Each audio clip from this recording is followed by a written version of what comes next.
23-year-old accused of slaughtering his mom and attacking his sister because they tried to get him mental health help.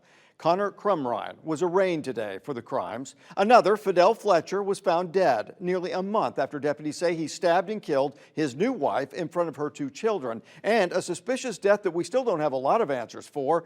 Who was shot and killed on Metacumbe Road, and why hasn't there been an arrest? What do each of these horrific violent crimes have in common?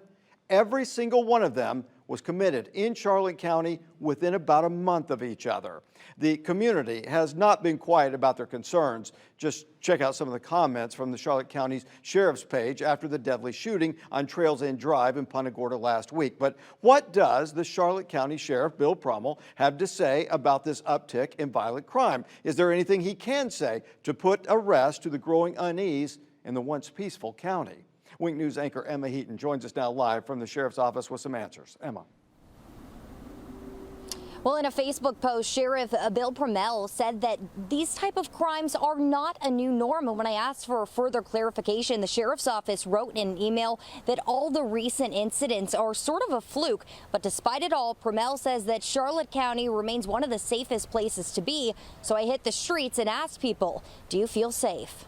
The calm streets of Charlotte County turned to crime scenes in recent weeks. It concerns me a little bit. John Miranda lives in Port Charlotte and immediately knew when I asked about the numerous violent crimes around his neighborhood.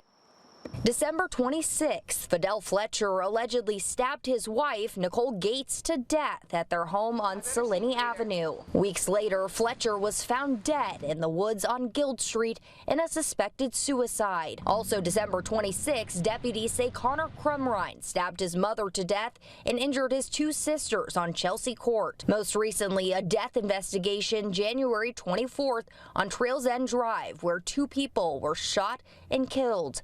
Deputies returned to the scene a week later. Despite warning signs posted on his home, Miranda told me he wants security cameras. Camera we could show to the police if something happens. Do you feel safe here? Yes, I do. I've always felt safe. Well, as safe as you can feel in the world. Mark Cangelosi, originally from New York with a retired NYPD officer father, views the recent crimes as modest. I try to think on the positive. And then the other side, you say the serenity prayer helps.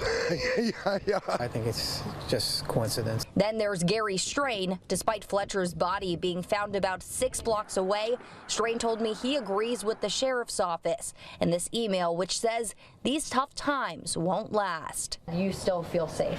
Yeah, I do. I think this local area around here, this 5 or 6 blocks has always been safe. I mentioned the Sheriff's office called it a sort of fluke, and that's because they say we don't typically see violent crime like this happen, but because it's all happening at the same time, it tends to cause panic among the community. The sheriff said, well, they can't prevent all that is happening. They are working diligently to find resolutions to the open cases. Live in Charlotte County, Emma Heaton, Wink News.